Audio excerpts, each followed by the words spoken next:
So here's the story.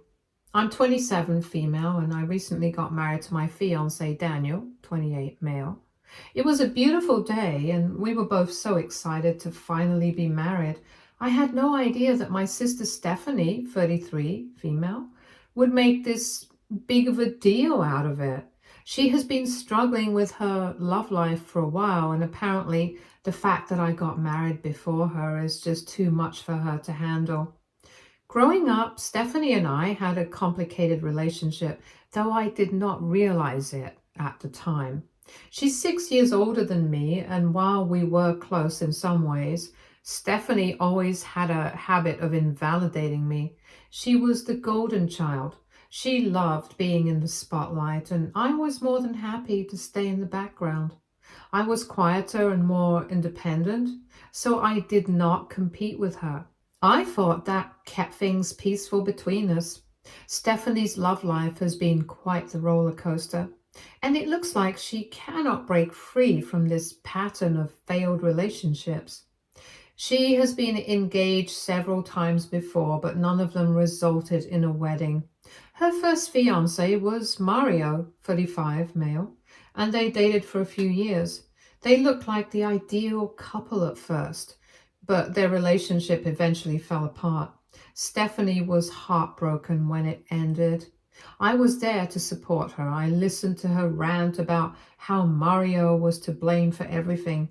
She kept telling him he was not ready to settle down, that he had changed after the engagement, and that it was entirely his fault the relationship did not last. Then there was Theo, 49, male, who initially came off as a great guy. He was charming, funny, and they really clicked for a bit. It looked like they were on the right track, but eventually things just did not work out. Stephanie was crushed again, but this time instead of blaming Theo like she did with Mario, she told me how unlucky she felt in love. She would say stuff like, "Why does this keep happening to me? I'm just so unlucky. I always end up with the wrong guys." I tried to give her a different angle, suggesting it might be about timing or compatibility, but she was not having any of it. The most recent was Colin, 28, male, who actually seemed like he might be the one. He was sweet, kind, and looked like a stand-up guy. They had a pretty solid relationship, and I was optimistic that this could work out for her. But after a year or so, they broke up. Stephanie was devastated once again, and this time she said, "I cannot believe I invested so much into this. He was everything I wanted, but it just did not work out." Again, it was his fault, not hers. She kept saying things like, "Maybe I'm just not meant to be in a relationship," or "I must be doing something wrong, but I don't know what it is." There was always an excuse, a reason why things did not work out, but never any real self-reflection or accountability on her part. It is hard for me because I've always tried to be there for her. I have supported her through everything. I have always tried to hear her out, but the more she opened up, the more I thought she was not making a genuine effort to change. She has been stuck in an endless loop of blaming everyone else for her relationship failures, ignoring the possibility that she should think about her own actions. Going into my wedding, I really expected Stephanie to be happy for me. I thought she would put aside her own struggles, at least for the day, and celebrate with me like any supportive sister would. I thought she would be happy for me. Instead, she acted like it was the worst day of her life. She barely smiled in any of the photos and spent most of the reception sulking in a corner and left early without even saying goodbye to me. At one point, she mentioned to one of our relatives how difficult it was for her to watch her little sister beat her to the altar, as if my wedding was some sort of competition she had just lost. It was embarrassing and insulting, and I honestly thought she could not bear to see me happy. Instead of being there for me, she made everything about herself and her own feelings. Anyway, after my wedding, things took a weird turn. I started getting these really long texts from Stephanie full of passive-aggressive comments about how I would ruin her life by getting married before her. She kept saying that I didn't care about how it made her feel and that it triggered all of her insecurities. I tried to be patient with her because I got that she was going through something, but it was honestly starting to feel like she was blaming me for her own issues. She even went as far as saying, I was supposed to be the first one to get married, right? You just had to do it before me, didn't you? I mean, I get that she's disappointed, but at some point it felt like she was trying to guilt trip me for something completely out of my control. My whole life, I have been the one she compared herself to. I have had a stable relationship, got a good job, and was able to have a wedding when I wanted to. Meanwhile, she's been bouncing from one failed relationship to the next, and nothing I do seems to be good enough for her. It has always been this way. No matter what I do or achieve, it's overshadowed by what Stephanie is not able to achieve. Then, about a week later, I got an invoice in the mail. It was addressed to me by Stephanie, and it was for $5,000 worth of therapist fees. She claimed that it was the least I could do after causing her deep depression by getting married before her. I was honestly shocked. I've always tried to be supportive of Stephanie, but this felt like crossing a line. To be clear, I did not ask her to go to therapy, nor did I make her feel any sort of way about her relationship status. But somehow, in her mind, my getting married was the root cause of all of her problems. She said that my actions had shattered her self-esteem and that it was my fault she could not move on from her past relationships. I tried to talk to my parents about it. My mom, Margie, 60, female, and my dad, Eugene, 60, male, are really supportive of Stephanie. They've always tried to make her feel better whenever she was struggling with relationships, but honestly, they have coddled her a lot. Every time Stephanie had another breakup, they would rush in to comfort her, telling her that it was not her fault and that someone better would come along soon. But instead of helping her take accountability, it seems to have created this pattern of entitlement. When I told them about the invoice, they were not on my side. They said I was being insensitive and that I was an a-hole for not helping her out. They even went as far as to say that they were reconsidering how they raised me because I was not supporting Stephanie through this. I could not believe it. I tried to explain that this was not my fault and that it was not fair for her to ask me to pay for her therapy. I told them that Stephanie should talk to them about it because they are the ones who raised her and set these patterns of dependency and entitlement. But they just kept defending her, saying that I was being cruel and unsympathetic. The whole thing feels ridiculous, but what really bothers me is how they are treating me now. I've always been the responsible one, the one who was independent, focused on my career, and built a life that I'm proud of. But instead of celebrating my marriage, my parents and Stephanie are acting like it's some sort of betrayal. It's as if I am supposed to put my life on hold to cater to her feelings. They're not even acknowledging that Stephanie has her own issues to deal with, and it is exhausting to constantly be blamed for everything in her life that is not going well. I talked to Daniel about it, and he's just as confused as I am. He told me that if the polls were reversed, he would not even think to ask someone for money for therapy, especially over something as petty as a wedding date. He is really upset about how my family is treating me too, and he says I should not have to apologize or pay for anything just because Stephanie's unhappy. But the problem is my parents keep calling me and making me feel guilty, telling me that they do not want to pick sides. But I can tell they are more on Stephanie's side than mine. It's like they're always prioritizing her feelings over mine. And it is making me feel like I am not valued in this family. Now, Stephanie's still angry with me, and my parents are mad at me too. They keep telling me that I need to be more understanding of Stephanie's feelings, but I am honestly starting to feel like no one in my family is understanding me. I have always tried to be there for Stephanie and I still love her, but this whole situation is just draining me. I feel like I have reached a breaking point. I've been forced to deal with all of her drama for years, but now it's like I'm being punished for something I did not do. I'm not going to pay her therapy fees. She needs to deal with her own emotions and take responsibility for her actions instead of blaming me for everything. But no one seems to understand that. So AITA for refusing to pay for my sister's therapy fees after she blamed me for getting married before her? Update 1. Hi, here's an update on the situation. Let me start off with something I realized after everything happened. When I started dating Daniel, Stephanie seemed supportive at first. She asked questions about him and acted like she was happy for me. But she would also make small comments like, "Are you sure you're ready for something so serious?" Or, "You're so young, how can you know he's the one?" At the time, I thought she was just being protective. Now I think those comments came from a different place. As Daniel and I got more serious, she started making little jokes about how she needed to get married first because the older sister should go first.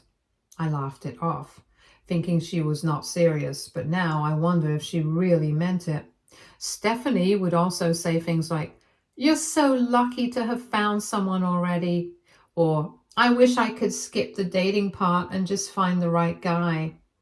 I did not think much of it back then, but looking back, I realized she was not as happy for me as I thought.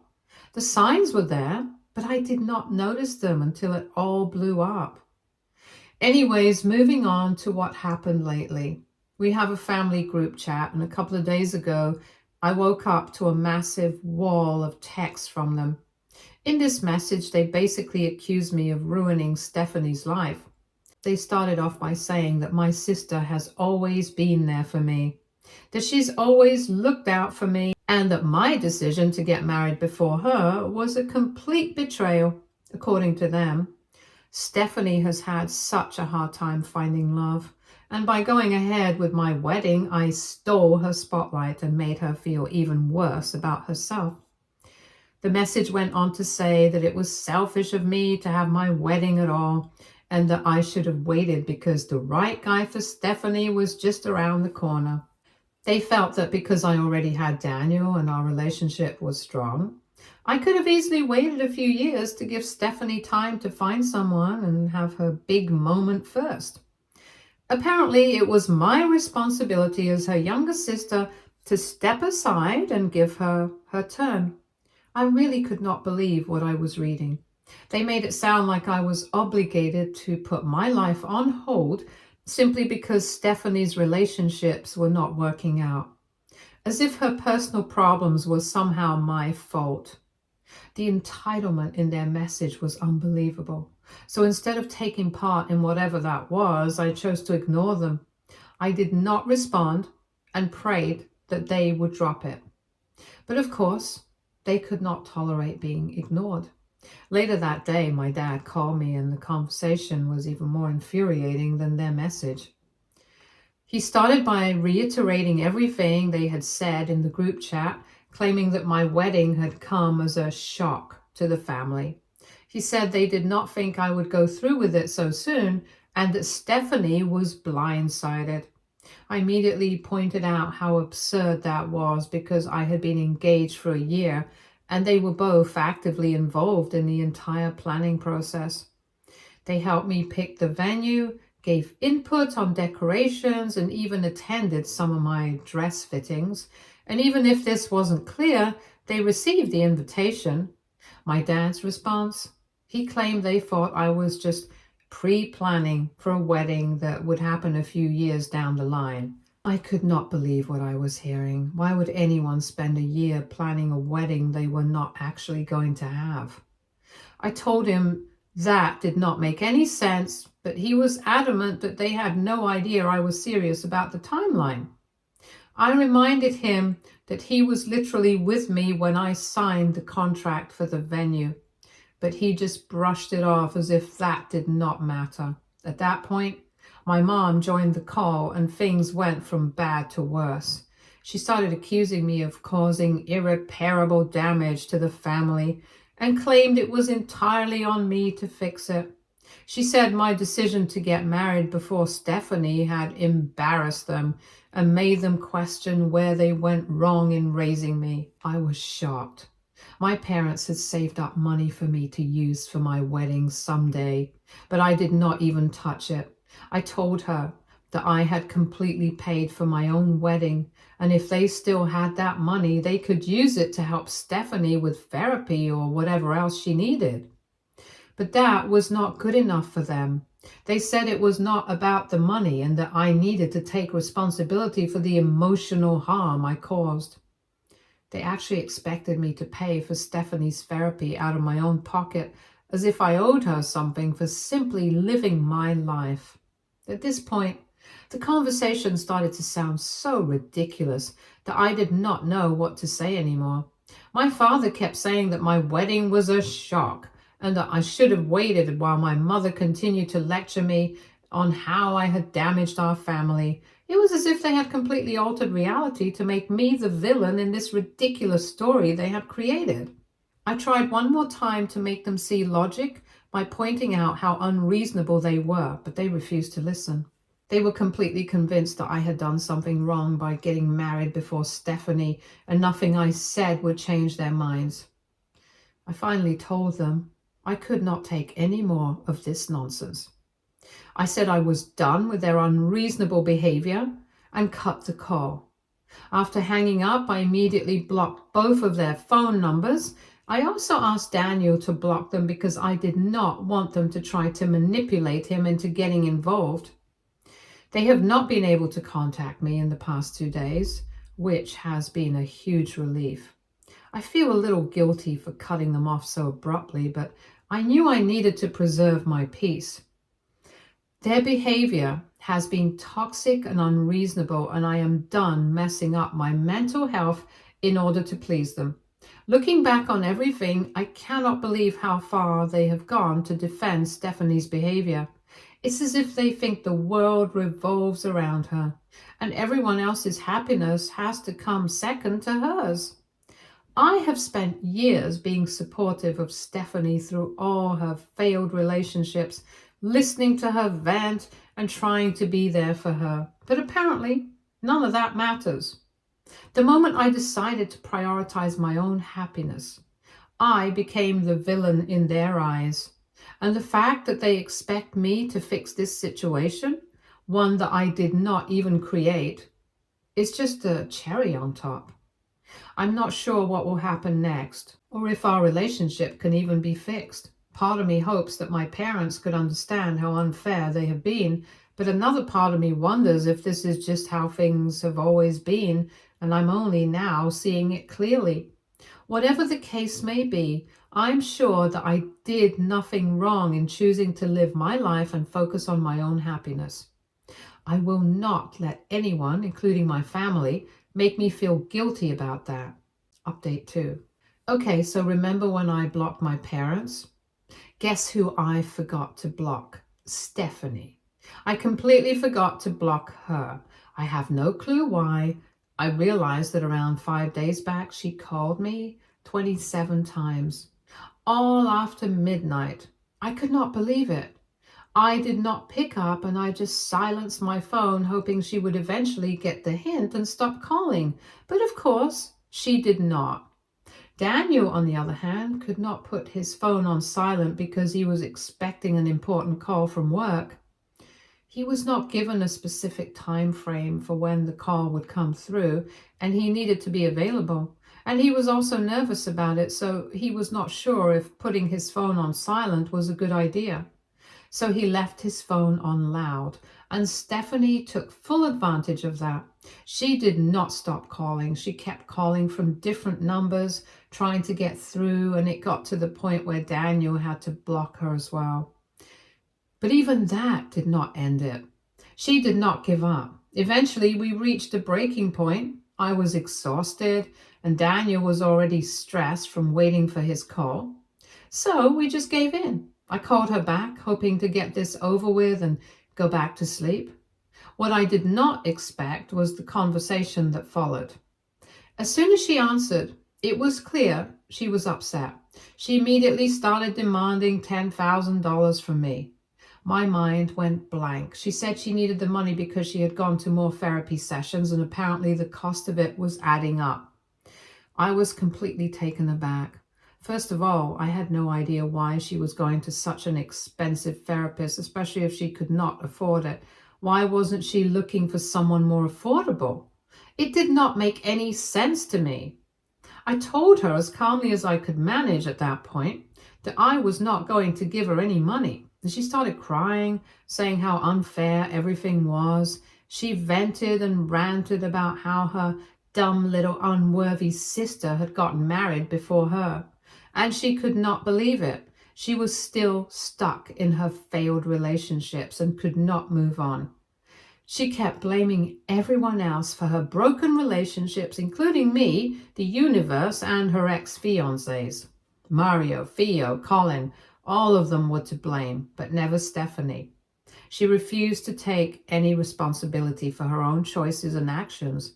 I wanted to yell at her to wake up and take control of her own life, but I just could not. At that point, I was so tired of this conversation. It was already 4 a.m. and I had no patience left. I told her I did not have the time or energy to deal with her right now and that I needed to sleep, but she would not let it go. She insisted I needed to do something because she could not afford the therapy anymore.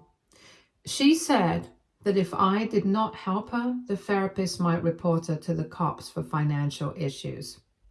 I was speechless. How could she think that I would be responsible for her choices?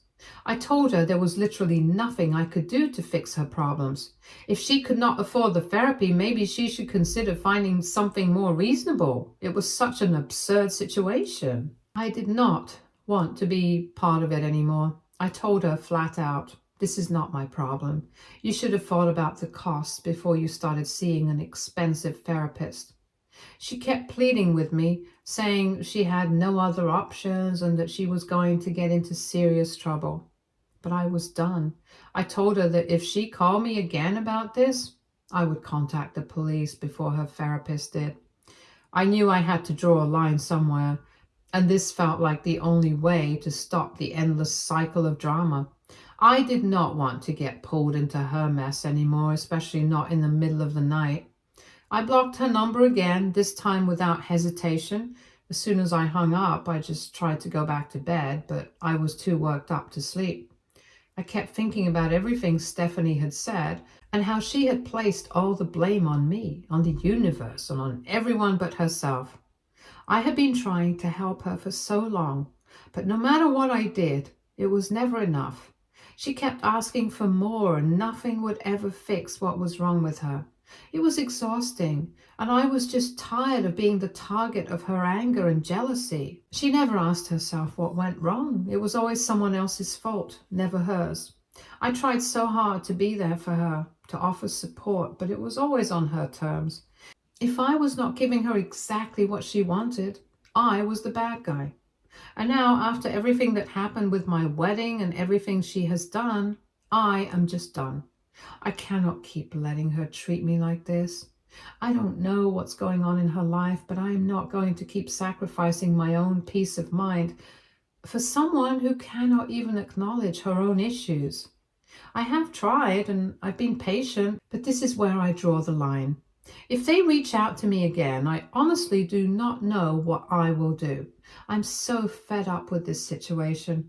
I cannot keep being sucked into their drama, especially when it's so clear that they do not respect my boundaries or my choices. I'm not sure how we got here, but I am not going back. I've made it clear that I'm done, and I do not think I will ever look at my family the same way again. Update 3. It has been about 4 months since that phone call with Stephanie. After all the chaos, I genuinely thought things might be starting to settle down, but clearly I was wrong. A few months ago, I got the terrible news that my dad had passed away, and it hit hard. The funeral was held at my parents' house, and both Daniel and I were present. I wanted to be strong for my mother, who was absolutely heartbroken. Losing Dad was something none of us could have predicted, and it was a painful reminder of how much time had passed between us, especially since things had not been going well for a while. Stephanie was also there, but she stayed in the corner with some of our relatives. She seemed really detached from everything. It was not completely unexpected, but it still felt bad. Mom was obviously a mess, and I was constantly by her side, comforting her, trying to keep everything together. Despite everything, I could not believe Stephanie's behavior. Stephanie managed to make the funeral all about herself, in spite of the fact that it was supposed to be a time for family to come together, to be there for one another. Instead of reflecting on our father's life, Stephanie's sole focus seemed to be her own failed relationships. She would not stop talking about how awful her life was because of all the men she had been involved with. She was on a loop, repeating how unlucky she was, how all of these men had failed her, and now she was completely alone. It was not that I did not understand she was struggling, I did. But at Dad's funeral, in the midst of everything, it was just too much. It felt inappropriate, out of place, and completely selfish. What made it worse was that she was not just keeping her thoughts to herself. She was telling anyone who would listen, pouring her heart out to extended family members who, frankly, did not know what to say to her. It was not that they were not sympathetic, but this was not the place or time for her to unload all of her problems. I overheard a few of my uncles talking about her, calling her selfish, saying she was making the funeral all about her. They were right, and it broke my heart. Dad's funeral was supposed to be about honoring him and remembering his life, but Stephanie had managed to turn it into another one of her pity parties. Dad and I did not always get along, especially in recent years, but no matter what, I would never have disrespected him as Stephanie did at his funeral. Even though we had our differences, I still respected him enough to focus on honoring him that day. What hurt the most was that Dad always defended Stephanie, whether she was right or wrong. To see her act so selfishly at his funeral felt like the worst possible thing. After the funeral, it was just Mom, Stephanie, Daniel, and me left at the house. Mom was talking about Dad, trying to hold herself together as best she could. I could see how hard it was for her, and I wanted to be there for her, to let her talk and share memories of Dad. But once again, Stephanie could not stop talking about herself. She started complaining about how miserable her life was, how all the men she had been involved with had ruined her, and how her life had no meaning, and I had just had enough. I do not know what triggered it, but I snapped. I called Stephanie out right then and there. I told her she had no right to make this day about her. It was my dad's funeral, and she was acting like it was just another chance to complain about her life. I said some things I should not have, but I could not keep it in any longer. It was like everything that had been building up over the years, her selfishness, her lack of accountability, the way she had always expected me to take care of her emotional mess, just exploded. To my surprise, Mom did not take Stephanie's side. She did not say anything, but she gave Stephanie this look, this expression of pure disappointment that I had never seen before. It was almost like she was finally seeing Stephanie for who she truly was, not the victim she always portrayed herself to be. And then, without another word, Mom just quietly went back to her room. Stephanie did not know how to handle that, so she started screaming at Mom, demanding that she defend her. I could not stand it anymore. I told her to stop, to back off and leave Mom alone because she was going through enough. It was not just about Stephanie anymore. The confrontation did not end well. Stephanie was crying by the end of it, but honestly, I did not feel bad.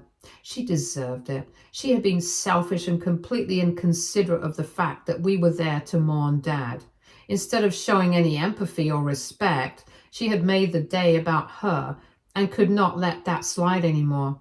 I had tried so many times to support her, to understand her, but at this point, I could not keep letting her make everything about her own struggles. I was done. It has been about a month and a half since that day, and Stephanie has been quieter. She has not made any dramatic phone calls or sent any more messages. I do not know if she's finally coming to terms with the fact that I'm not going to tolerate her selfishness anymore, but I'm not holding my breath. Meanwhile, I have been spending a lot of time with Mom. I know she's still struggling, and I am trying to be there for her as much as I can. She's doing her best to cope with the loss of Dad, but it is hard for all of us. The dynamics in our family have shifted and things feel more broken than ever. Things just feel so sad now.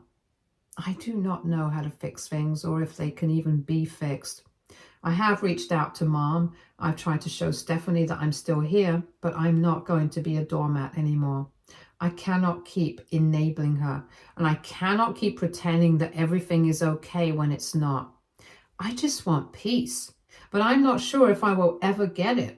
And for now, I'll focus on supporting Mom and keeping my own life on track. Stay tuned for more stories from our girl relationships.